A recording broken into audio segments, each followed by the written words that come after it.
Well, hello YouTube, it's me Fortmaster, and welcome back to another Kurzgesagt reaction. Again, a lot quicker than I thought we'd see a new one, but I'm not complaining. And this one, the next pandemic will be man-made. Fairly certain this video should have come out like 3 years ago, given that I'm fairly certain everybody knows that the Chinese actually made the coronavirus, or not so much made, but at least, you know, let it escape. So as always, original video is linked in the description if you haven't seen it for some reason. Corner video will be linking to my Let's Play of the day. And with that out of the way, let's get this thing started then, shall we? A breathtaking scientific revolution is taking place. Biotechnology has been progressing at stunning speed, giving us the tools to eventually gain control over biology. On the one hand, solving the deadliest diseases, while also creating viruses more dangerous than nuclear bombs, able to devastate humanity. What's going on? Biotech capability. Okay. What? Biotechnology is increasingly everywhere. The cotton in your clothes, the vegetables you eat, your dog. Humans manipulate living things. We use bacteria to produce insulin, connect prosthetics directly with our brains, and make industrial enzymes to produce paper. Gene therapy creates cures to previously untreatable diseases, while we're working on food crops resistant to climate change. Our mastery over biology has been speeding up so much that within weeks of the first COVID-19 case, the unknown coronavirus was broken down in laboratories and analyzed. Scientists generated a copy of its genetic material to create a vaccine that was ready for testing months after the pandemic began. Something unthinkable a decade ago. Where is all this sudden progress coming from? Well, it's complicated. It's coming from science! But seriously, I remember when the pandemic was still going headstrong, and when they initially came out with the vaccines, I remember there was a fair number of people, or you heard of a fair number of people talking about, like, oh, how could they have not, like, known this was going to happen? How did they make it so quickly?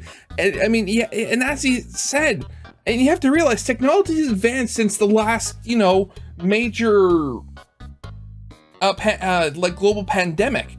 I mean, well, that would have been... Would that technically have been like SARS, or would you have to go back to like the Spanish flu?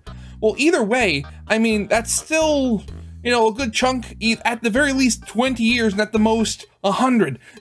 Technology advances.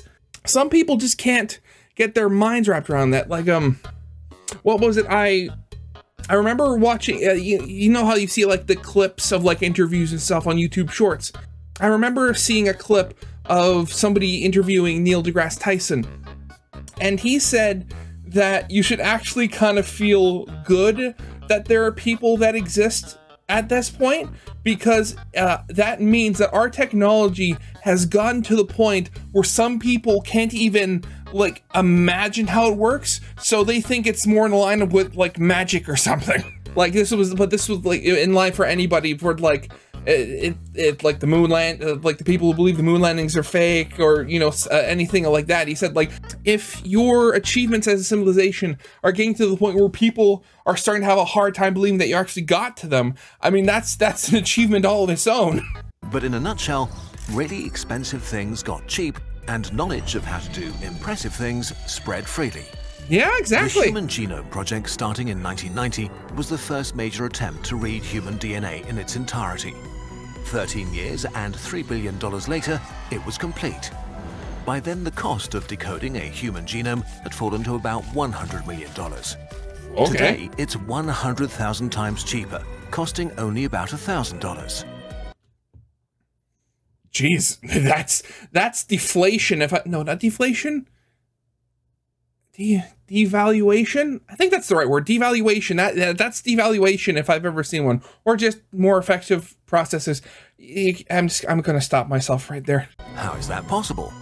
Converting DNA into computer data and then studying it used to be a super tedious process, taking expert humans around 3 years of manual work. Today, it takes about 2 weeks and is almost completely automated. Biotechnology has gone from something restricted to the best and well-funded laboratories staffed by the world's top experts to something affordable enough for hundreds of thousands of people to casually work on. What sped up the process even more is that information in the field is shared widely and freely. Cutting-edge discoveries now take just about a year to be copied in laboratories around the world, a few years for anyone with a biology background to work out, and a bit over a decade for high school students to experiment with them in schools. Okay, wow. Imagine that your local computer repair shop could build a pristine iPhone 11 with just the parts lying around, and that teenagers are asked to build a new iPhone 5 for homework. You know, Apple wouldn't. You know, I know this is purely an example, but Apple's right to repair. You know, they would never let something like this actually happen. Not a crappy homemade version, the real thing. This is what's going on right now in biotechnology, a true revolution. We are adding knowledge at unprecedented rates, while things get ever faster and cheaper to do. This speed means we can expect even more wonderful things for humanity. Life-saving treatments, miracle crops, and solutions to problems we can't even imagine right now. But unfortunately, progress cuts both ways. What can be used for good can also be used for bad, by accident or on purpose.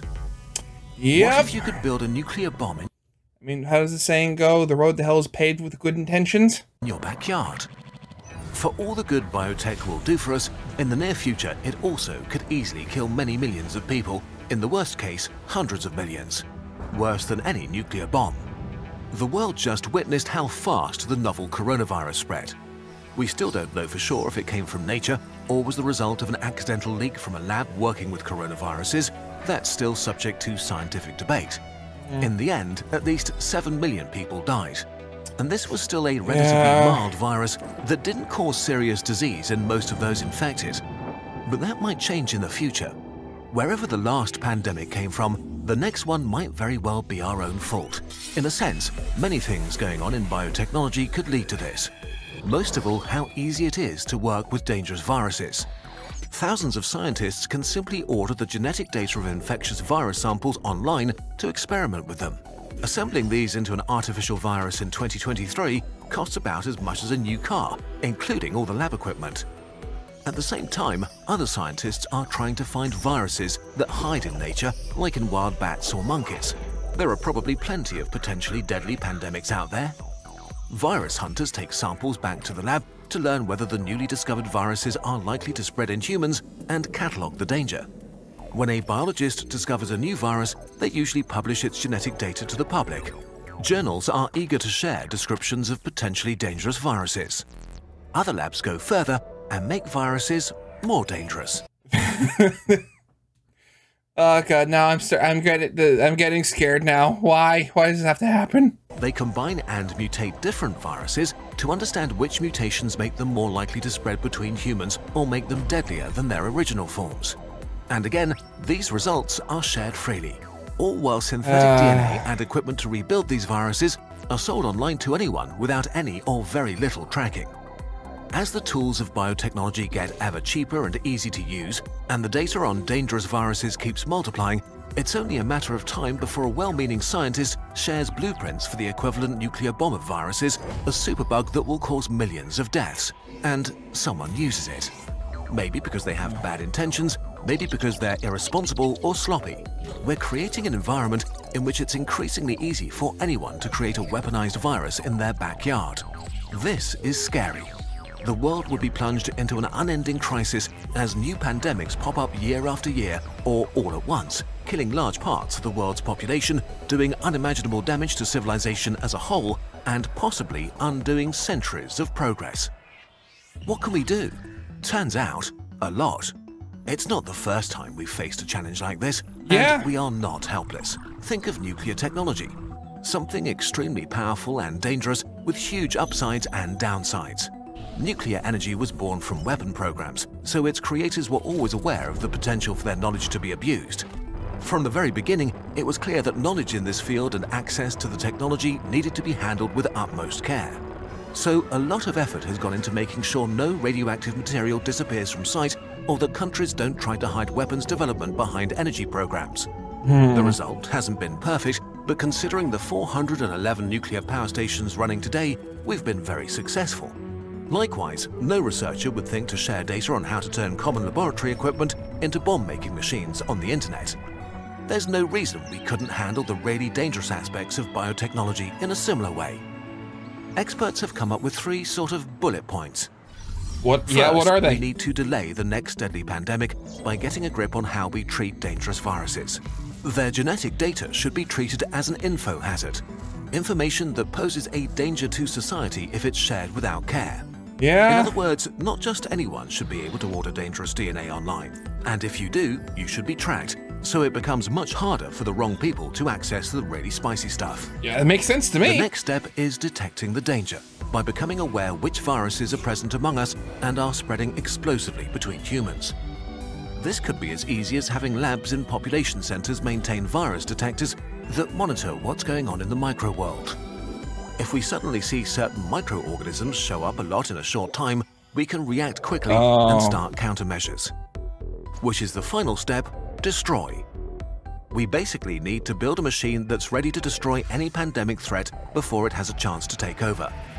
We can do this with new tools that are being developed right now, like nanofilters that pull dangers out of the air we breathe, or specialized UV lamps that just kill any virus before it has a chance to jump from person to person. I'd heard of the filters. I did not hear about these special UV lamps. UV, is there the danger? Well, but granted, probably after I would think you have it. Would there be the danger of like getting a sunburn from them possibly? I mean, hopefully they would, design against that. Maybe after, I don't know. I might have to look that up. And of course, we need to get better at getting new vaccines faster than ever before in history. If we do these 3 things, the chances are really good that we can avoid a catastrophic pandemic in the future. Biotechnology, like any exciting and powerful technology, is neither inherently good or bad. It has the potential to be both in breathtaking ways. We have the chance to have a future where we get to truly control biology, our biology, the biology of the plants and animals around us, and the biology of the micro-world. So let's use it to create a future where we triumph over pandemics and diseases for good. I mean, granted, this was a pretty good video to put out, given what the world just went through, respectively, but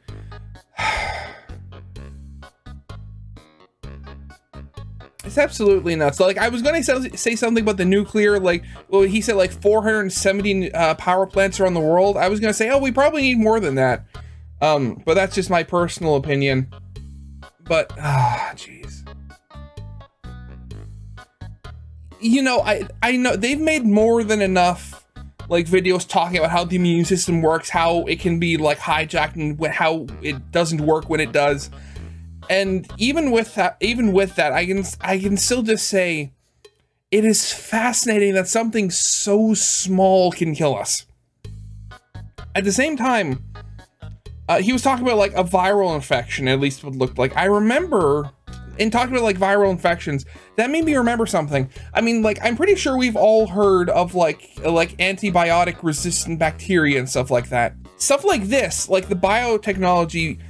I remember hearing years ago that they discovered a little quirk with bacteria when it comes to resistances. They can either be resistant to antibiotics, or they can be resistant to viruses, but they can't be both. So ideally, the best way to fight off a bacteria that was resistant to antibiotics would be to design a virus specifically designed to attack said bacteria.